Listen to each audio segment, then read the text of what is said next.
So guys, how to make ghost trail effect in CapCut? It's really simple. Bring our footage to the timeline, then select the footage, Ctrl C and Ctrl V to duplicate the clip. Then select the second clip, go to speed, click on the down arrow, make it 0.9. Then click on the duration down arrow. Now if we move into timeline, as you can see 0.95x, that means this footage is 5% slower than our original footage.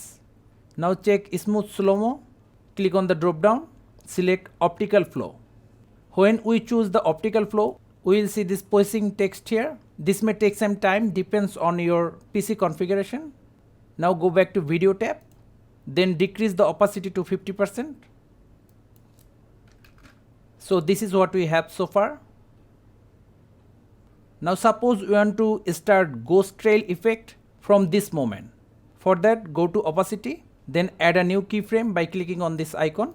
Then move back to like 6 frames, 1, 2, 3, 4, 5, 6. Another keyframe, reduce the opacity to 0. Now we do not have any ghosting effect around this part. The effect will start from this part. See? Now suppose we want to stop the ghosting effect at this part.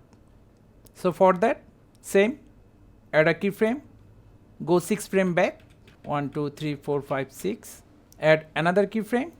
Now click on the right arrow, reduce the opacity to 0. Done. So guys, that's how easily we can add the ghost trail effect in CapCut. Thank you guys for watching. Have a good day.